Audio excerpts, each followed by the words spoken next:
দর্শক, খুলনার খবর অফিসিয়াল পেজ থেকে সকলকে স্বাগত জানাচ্ছি। দর্শক, আপনাদেরকে আমরা যদি একটু জানাই যে কিন্তু খুলনায় আবারও গুলির ঘটনা ঘটেছে। আজ ১লা মার্চ রাত আনুমানিক ৯টার দিকে কিন্তু এক যুবককে কুপিয়ে এবং গুলি করে গুরুতর আহত করেছে দুর্বৃত্তরা।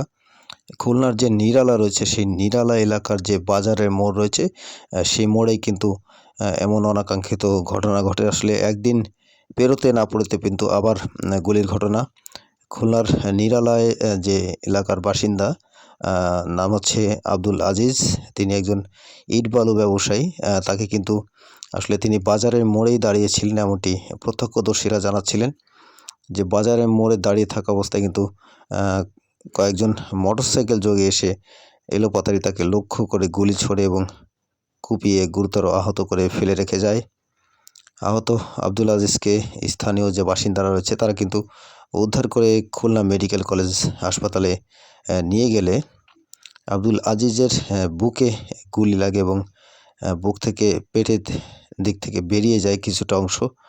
আসলে আব্দুল আজিজের অবস্থা আশঙ্কাজনক হওয়ায় স্থানীয় যে চিকিৎসকরা রয়েছেন, অর্থাৎ খুলনা মেডিকেলের যে চিকিৎসকগণ কিন্তু জানিয়েছেন যে তাকে আব্দুল আজিজকে ঢাকায় প্রেরণ করতে হবে গুরুতর অবস্থায়, অন্যথায় তাকে বাঁচানো সম্ভব হবে না। তবে আমরা যতটুকু দেখেছি যে ঘটনাস্থলে কিন্তু যে সোনাডাঙ্গা থানা পুলিশ এবং পুলিশের যে ঊর্ধ্বতন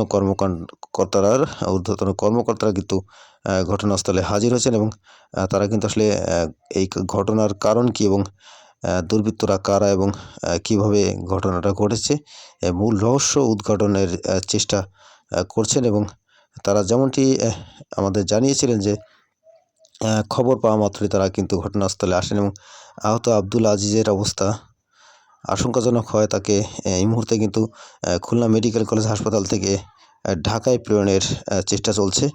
দর্শক, শান্ত নগরী আবারও অশান্ত।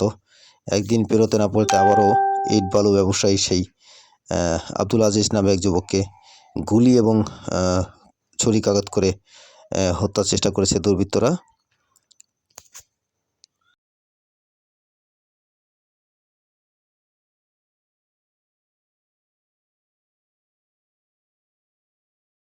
দর্শক, আপনাদেরকে যদি একটু জানিয়ে রাখি যে আসলে এই যে আব্দুল আজিজ, তিনি একজন ইটবালু ব্যবসায়ী এবং সোনারাঙ্গা এলাকার বাসিন্দা এবং সোনারাঙ্গা যে মোড়টি রয়েছে সেই মোড়েই কিন্তু দাঁড়িয়েছিলেন তিনি এবং আসলে তাকে আব্দুল আজিজকে যে গুলি করা হয়েছে এবং তাকে হত্যার চেষ্টা করা হয়েছে কী কারণে সেটা এখনও কিন্তু জানা যায়নি এবং প্রাথমিকভাবে আমরা তার বিস্তারিত আমরা জানতে পারিনি।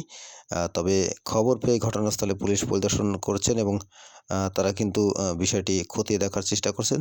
তবে এই মুহূর্তে আব্দুল আজিজকে ঢাকায় রেফার করার চেষ্টা চলছে খুলনার খবরের অফিসিয়াল পেজ থেকে। দর্শক, আমি SM শামীম। আমরা আবারও ফিরে আসবো পূর্ণাঙ্গ তথ্য আমরা পাওয়ার সঙ্গে সঙ্গে। সে পর্যন্ত আমাদের সাথেই থাকুন। ধন্যবাদ।